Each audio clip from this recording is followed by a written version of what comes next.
दोस्तों नमस्कार, मैं राज कपूर। आप देख रहे हैं खबर दस्तक। 5 राज्यों के विधानसभा के चुनाव के नतीजे आ गए हैं और जैसा कि एग्जिट पोल में दिखाया जा रहा था, पश्चिम बंगाल में भारतीय जनता पार्टी की प्रचंड आंधी आई और उस आंधी में ममता बनर्जी की टीएमसी साफ हो गई। केरल में कांग्रेस की सरकार आई, असम में भारतीय जनता पार्टी, तमिलनाडु में टीवीके और पुडुचेरी में एनडीए। इन 5 राज्यों के चुनावी परिणामों को विश्लेषण करने के बाद पता चलता है कि भारतीय जनता पार्टी जिस तैयारी के साथ चुनाव लड़ती है, जिस तैयारी के साथ चुनावी रणनीतियों को धार देती है, उसके कार्यकर्ता उसी तरह से जी जान से चुनाव में जुट जाते हैं। आज प्रधानमंत्री नरेंद्र मोदी ने जब दिल्ली के बीजेपी हेडक्वार्टर में कार्यकर्ताओं का अभिनंदन किया तो उन्होंने पंजाब के लिए ताल ठोक दी। लेकिन सबसे बड़ा सवाल उत्तर प्रदेश को लेकर के है कि क्या यूपी बंगाल है, और सबसे बड़ा सवाल कि क्या 2024 की तरह 2027 में अखिलेश यादव उत्तर प्रदेश में भारतीय जनता पार्टी का रथ रोक पाएंगे। जो बंगाल में हुआ वो उत्तर प्रदेश में भारतीय जनता पार्टी कर पाएगी या नहीं कर पाएगी। इन तमाम सवालों पर बातचीत करने के लिए हमारे साथ मौजूद है आलोक पाठक से। ये जो पश्चिम बंगाल की जीत से जो भारतीय जनता पार्टी के नेताओं और कार्यकर्ताओं को जो बूस्ट मिला है, क्या वो बूस्ट उत्तर प्रदेश की राजनीति में भारतीय जनता पार्टी कामयाब रह पाएगी? सर, ये बड़ा सवाल है। देखिए, मैं बंगाल चुनाव के बाद एक विद्वान सज्जन से बात कर रहा था जी, और वो राजनीति को बहुत नजदीक से समझते हैं। ठीक है। फिलहाल पिछले 1.5 सालों से कोलकाता में है। अच्छा, वो ये कह रहे थे कि जितनी ऊर्जा, जितनी ताकत अमित शाह और मोदी ने बंगाल में लगाई है, शायद उतनी ताकत वो यूपी में नहीं लगाई। क्यों? करते कि देखिए, बंगाल जीतने के लिए पिछले 10 सालों से प्रयासरत थे, फोकस ज्यादा था। अब उनका फोकस रहेगा कि हम पंजाब में अच्छा करें। जो यूपी के साथ 5 राज्यों में चुनाव होना है, यूपी है, उत्तराखंड, पंजाब है, गोवा है और मणिपुर, तो उनका फोकस रहेगा कि हम पंजाब में अच्छा करें। जी। और उत्तर प्रदेश में चूंकि बड़ी बात समझिए, ममता बनर्जी क्यों आ रही है। ममता बनर्जी 15 सालों से बंगाल की मुख्यमंत्री थी। केंद्र की कई लाभकारी योजनाएं वो बंगाल में लागू नहीं होने देती थी। आयुष्मान कार्ड एक सबसे बड़ी चीज है कि अगर आपके पास आयुष्मान कार्ड है तो आप देश के किसी भी बड़े सरकारी अस्पताल या प्राइवेट अस्पताल में जाके 5 लाख तक का इलाज करा सकते हैं। जी। एक ये नहीं था। दूसरा, बंगाल की नाराजगी का जो कारण है, बंगाल में ममता दीदी की चुनावी हार का, क्योंकि बंगाल में अभी तक 7वां वेज बोर्ड लागू नहीं हुआ था, जबकि पूरे देश में 7वां वेज बोर्ड कई सालों से लागू, अब 8वां वेज बोर्ड की तैयारी हो रही है। जी। जब कोर्ट में बंगाल सरकार हारी है तो 7वां वेज बोर्ड उसने दिया है, लेकिन 7वें बोर्ड के वेज बोर्ड तो दे देने, भत्ता नहीं दिया, वेतन आयोग दे दी, भत्ता नहीं दिया। तो सरकारी कर्मचारी भी नाराज थे और भारतीय जनता पार्टी ने वायदा किया था कि जिस दिन हम सत्ता में आएंगे उसी दिन 7वें वेतनमान की सारी सुविधाएं हम सरकारी कर्मचारियों को देंगे। और 15 साल की एंटी इनकम्बेंसी, जिस तरह से लॉ एंड ऑर्डर पे, खासकर महिला सुरक्षा पे, आरजी कर मेडिकल कॉलेज वाला जो मामला था वो बहुत दिनों तक मीडिया में हाईलाइट हुआ था।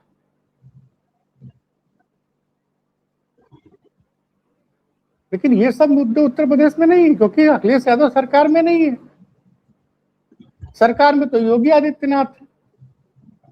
अगर बंगाल में तुष्टीकरण का आरोप है कि बंगाल में ममता सरकार मुस्लिमों का तुष्टीकरण करती है, तो योगी आदित्यनाथ पे आरोप लगाता है विपक्ष की वो अपनी जाति के लोगों पर काफी मेहरबान रहते हैं। सजातीय पहली लोगों बात, पर। हाँ, जाति, अपने अपनी जाति के लोगों पर मेहरबान रहते हैं। विपक्ष लगातार आरोप लगाता है। दूसरी बात, नौकरियों में आरक्षण एक बहुत बड़ा मुद्दा है उत्तर प्रदेश में। योगी सरकार एक 69,000 शिक्षक भर्ती का मामला है जो 2020 से चल रहा है, जिसमें हाई कोर्ट की डबल बेंच ने फैसला दिया कि इसमें जो नियुक्तियां की गई हैं उसमें ओबीसी और SC/ST के छात्रों की जो सीटें रिजर्व होती है उनपे सामान्य छात्रों का कुछ चयन किया गया है और जी। कहा कि आप दोबारा इसको फ्रेश मेरिट लिस्ट निकालिए। 2020 से मुद्दा चल रहा, 2026 आ गया है, सुप्रीम कोर्ट तक मामला पहुंच गया, अभी तक इस पर फैसला नहीं आया।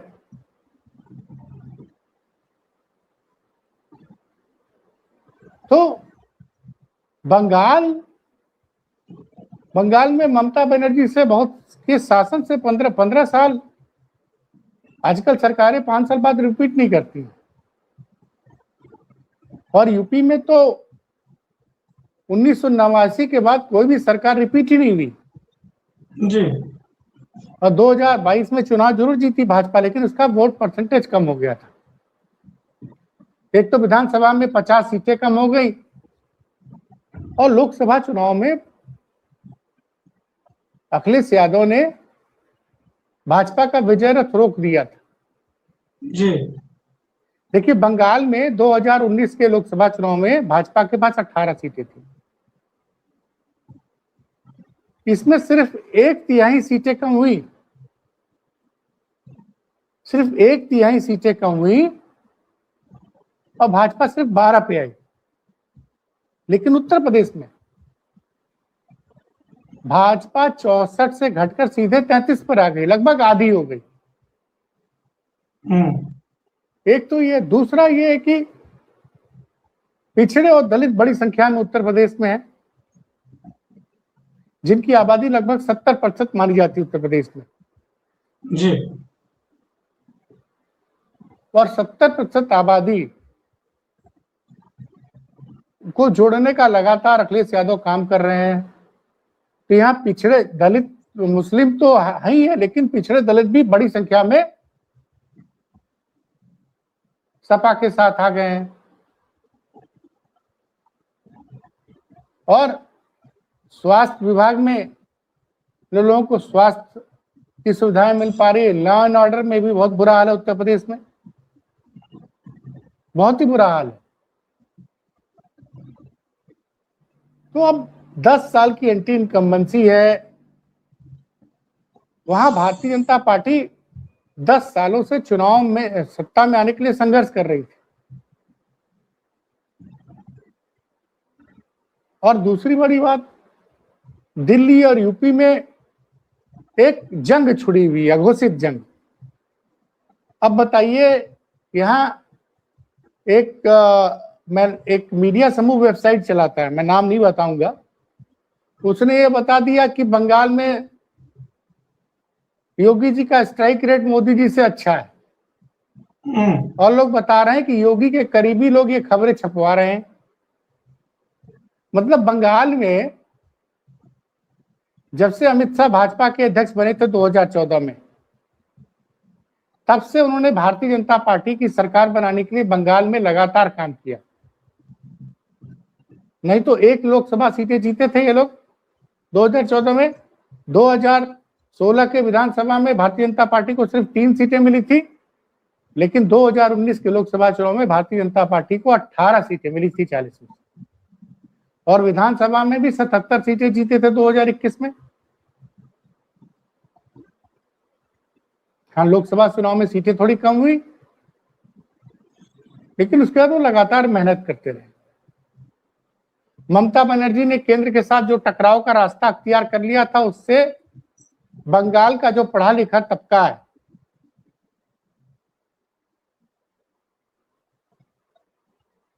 इंटेलेक्चुअल था, वो नाराज हो गया। खासकर जब आईपैक संस्था के ऑफिस पर ईडी और इनकम टैक्स का छापा पड़ा, तो ममता बनर्जी बतौर मुख्यमंत्री वहां पहुंच गई और तमाम फाइलें वहां से उठा के लेके चली आई। इस मामले में सुप्रीम कोर्ट ने ममता बनर्जी के इस कदम की बड़ी आलोचना की थी, कहा यह न्यायोचित नहीं है। देखिए, बंगाल में लिटरेसी बड़ी जबरदस्त है और अभी तक ये पढ़ा लिखा तबका जो सेकुलर था और लिबरल था, वो ममता बनर्जी के साथ था। लेकिन जब उसने देखा कि बंगाल में अर्थव्यवस्था की हालत बहुत खराब है, एम्प्लॉइज को पूरी सैलरी नहीं मिल पा रही, 7th वेज बोर्ड लगा दिया लेकिन आप डीए नहीं दे पा रहे हैं, लॉ एंड ऑर्डर का बुरा हाल है। अच्छा, बंगाल अभिव्यक्ति की आजादी का देश माना जाता है, वहां कोई भी सरकार की आलोचना करता था तुरंत उसके खिलाफ एफआईआर हो जाती थी। तो उन सब चीजों से बंगाल का जो एक अभिजात्य बंगाली वर्ग था, हिंदू वर्ग जो सेकुलर था, उसका भी ममता बनर्जी से मोहभंग हुआ। आपको पता है, कोलकाता में एक मुस्लिम डॉक्टर भारतीय जनता पार्टी के चुनाव से टिकट जीता है, टिकट पे विधायक चुना गया है। जो भारतीय जनता पार्टी उत्तर प्रदेश में किसी मुसलमान को टिकट नहीं देती है, उसने बंगाल में कोलकाता में एक मुस्लिम डॉक्टर को खड़ा किया, वो चुनाव जीत गई। दूसरा मैं आपको बता रहा हूं, आरजी केयर मेडिकल कॉलेज में जिस मेडिकल की छात्रा का बेरहमी से जान ली गई, उसकी माता जी को टिकट चुनाव लड़ा बीजेपी ने और वो 28,000 वोटों से जीत गई। तो आपको समझना होगा, योगी के ऊपर आरोप है कि वो अपनी जाति के लोगों पे मेहरबान रहते हैं, विपक्ष लगातार योगी के ऊपर यह भी आरोप लगता है कि वो अपनी जाति के तमाम बाहुबलियों पे कोई कार्रवाई नहीं करते हैं। ये विपक्ष लगातार आरोप लगाता है जी। और एक मामला और आया था कोडीन कफ सिरप वाला, उसमें भी लोगों ने देखा कि कोई बड़ी कार्रवाई नहीं हुई और 10 साल की एंटी इनकम्बेंसी है। इसलिए अगर कोई यह सोच रहा है कि बंगाल की जीत से भारतीय जनता पार्टी की राह 2027 में आसान हो जाएगी, तो गलत है सर। लेकिन एक चीज बताइए, आप बता रहे हैं कि उत्तर प्रदेश में 10 साल की एंटी इनकम्बेंसी है और 15 साल की एंटी इनकम्बेंसी पश्चिम बंगाल में थी, तो वहां पर बीजेपी जीत गई। तो 10 साल तो सर भारतीय जनता पार्टी असम में भी सरकार में रही, वहां भी एंटी इनकम्बेंसी होगा, लेकिन वहां तो सरकार में रहते हुए चुनाव जीत गई ना भारतीय जनता पार्टी 10 साल से। कारण, तो यूपी में चुनाव क्यों जीत सकती है? मेरी बात समझिए, आसाम में दिल्ली और आसाम के बीच में कोई कंफ्यूजन नहीं था। अच्छा, दोनों इंजन एक ही ट्रैक पे चल रहे थे। ओहो। अब यहां तो योगी के करीबी लोग उत्तर प्रदेश से संचालित मीडिया में लिखवा रहे हैं कि योगी का स्ट्राइक रेट बंगाल में 98% रहा और मोदी का कितने परसेंट रहा है? आपने रिपोर्ट पढ़ी है ना? बताइए, मतलब ये बताने की कोशिश की जा रही है। अब बताइए, बंगाल में इस चुनाव के मद्देनजर 15 दिन तक लगातार कैंप किया किसने? अमित शाह ने। बंगाल में बीजेपी की जीत की एक बड़ी भूमिका ये थी कि ममता बनर्जी ने कुछ बेसिक गलतियां की थी। वो भारत और बांग्लादेश के बीच का बॉर्डर जो बंगाल में पड़ता था, वहां फेंसिंग में अड़ंगा लगवा रही थी और घुसपैठिए की समस्या बड़ी समस्या है। 2 राज्यों में घुसपैठिए सबसे बड़ी समस्या बने हैं, बंगाल और आसाम। और बंगाल में हार का एक सबसे बड़ा कारण क्या बना है कि एसआईआर में जो लगभग 90 लाख लोगों के नाम कटे हैं, जी, उसमें ज्यादातर ऐसे लोग थे जो ममता बनर्जी के वोटर थे। उत्तर प्रदेश में उल्टा हो गया है, एसआईआर में जितने लोगों के नाम कटे हैं उसमें ज्यादातर भाजपा ही है। अरे तो सपा का कार्यकर्ता एक एक बूथ पर एक्टिव है, पहली बात। दूसरी बात, अखिलेश यादव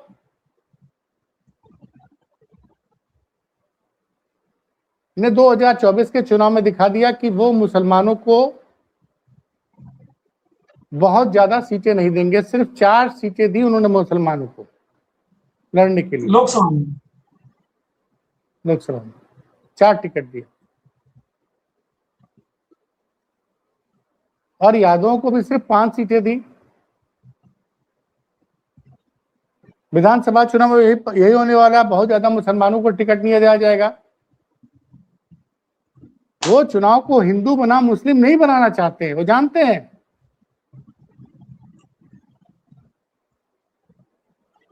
और बंगाल में बताइए, बाबरी मस्जिद का दोबारा बनाने की बात हो रही थी,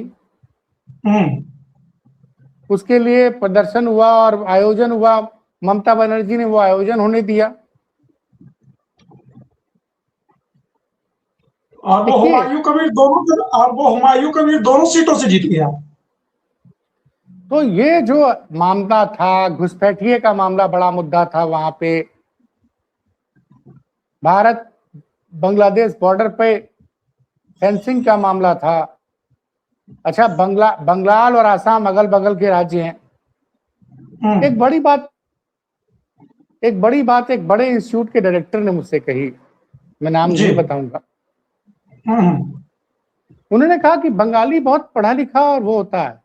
अब बताइए, बंगाली लोगों को नौकरी करने के लिए आसाम और उड़ीसा जाना पड़ रहा है,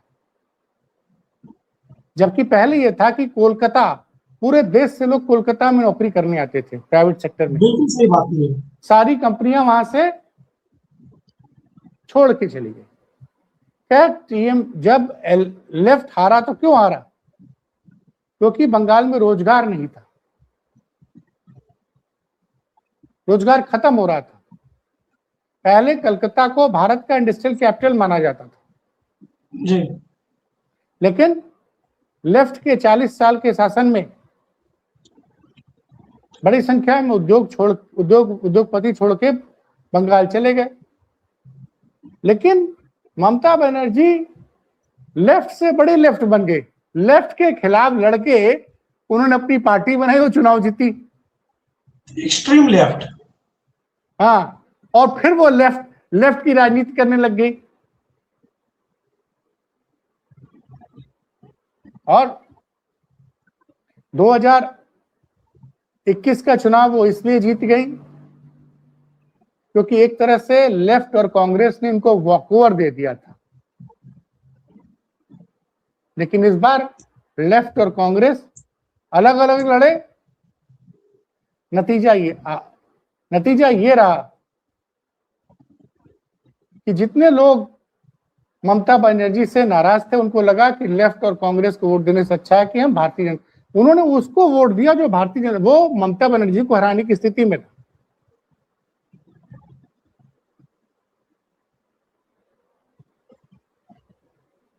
सबसे ज्यादा 41% वोट मिला था भारतीय जनता पार्टी को 2019 के चुनाव में, उससे 5% वोट बढ़ा है।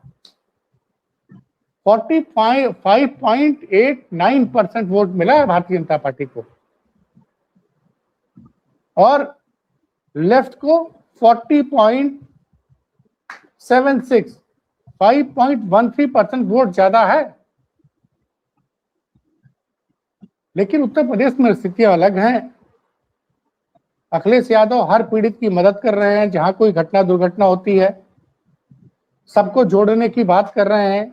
और अखिलेश यादव का मास्टर स्ट्रोक जो है वो केदारेश्वर महादेव मंदिर है राजकपूर जी। सावन की शिवरात्रि में जब उस मंदिर में प्राण प्रतिष्ठा होगी और वो लगातार सनातन के पक्ष में बात कर रहे हैं कि शंकराचार्य के साथ खड़े हुए हैं अखिलेश यादव।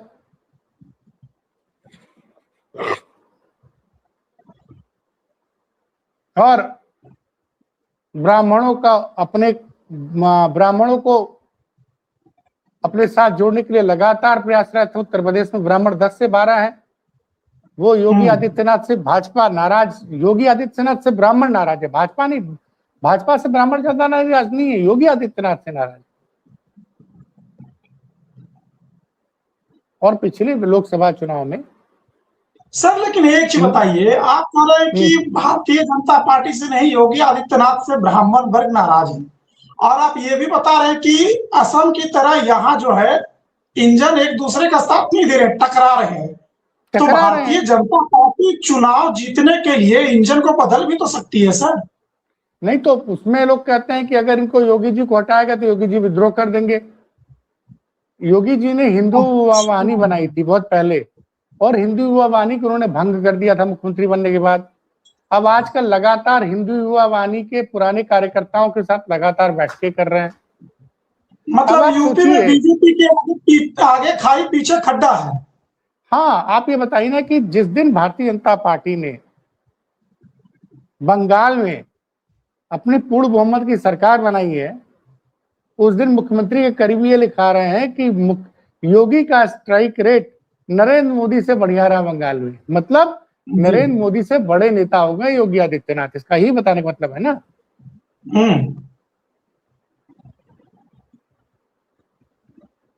और देखिए, तो ये 27 में 2024 में भी अखिलेश यादव ने नरेंद्र मोदी का रथ रोका था, जिसकी वजह से आज वो पूर्ण बहुमत की सरकार नहीं चला पा रहे भाजपा की। लेकिन सर, एक सवाल ये है कि जो भारत की विपक्षी पार्टियां उठा रही है कि एसआईआर जो है वो विपक्ष के वोटों को काट देता है, और लेकिन उत्तर प्रदेश में दूसरा, उत्तर प्रदेश में दूसरा हुआ है। उत्तर प्रदेश में जब एसआईआर की गतिविधि चल रही थी तो समाजवादी पार्टी का कार्यकर्ता बड़ा सजग था। इसमें ज्यादातर नाम उन लोगों को कटे हैं जो भाजपा के समर्थक हैं। देखिए, भाजपा के साथ दूसरी परेशानी ये है कि भाजपा के कार्यकर्ता का योगी सरकार से मोहभंग हो गया है, उसकी कोई बात सुनी नहीं गई है। इसी मोहभंग का नतीजा था कि वो 2024 के लोकसभा चुनाव में करारी उनकी हार मिली, और अभी तक भी उन्होंने कार्यकर्ताओं का, योगी आदित्यनाथ ने कार्यकर्ताओं का भरोसा जीतने की कोई कोशिश नहीं की। उनको लगता है कि बस योगी की मेरे नाम पे वोट मिल जाएगा।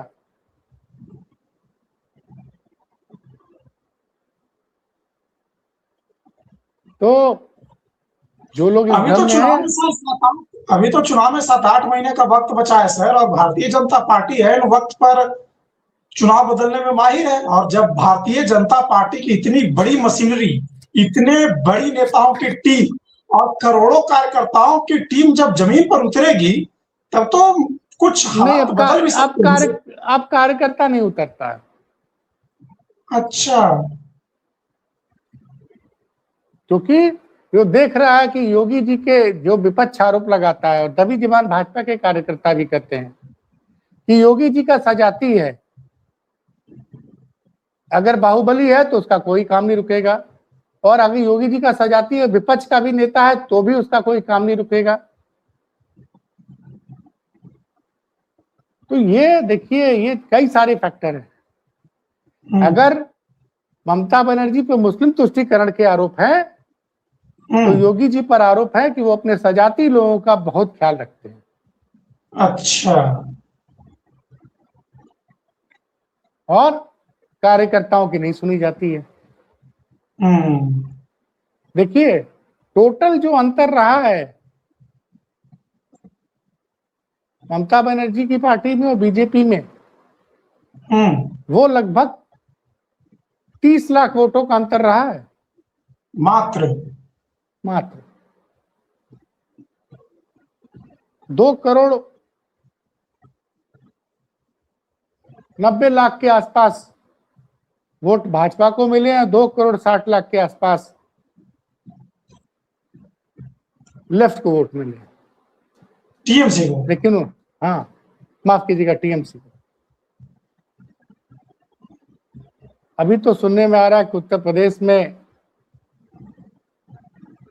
इस जीत के बाद अमित शाह कोई बड़ा कदम उठा सकते हैं। फिलहाल अगर योगी मुख्यमंत्री रहे तो अखिलेश यादव की जीत दबी जमाने भाजपाई भी कहते हैं कि अगर चुनाव योगी के नेतृत्व में लड़ा रहेगा तो हम लोग विपक्ष में बैठेंगे। अच्छा, तो ये सब बातें हैं, देखिए खैर अब क्या होता है, इस पे निगाहें रहेंगी हम लोग की। चलिए, आज के नतीजे के बाद भारतीय जनता पार्टी का उत्साह तो 7वें आसमान पर है, लेकिन उत्तर प्रदेश में बंगाल जैसा हाल होगा नहीं होगा इसके लिए इंतजार करेंगे। किसी और खबर के साथ आपसे मिलेंगे। नमस्कार।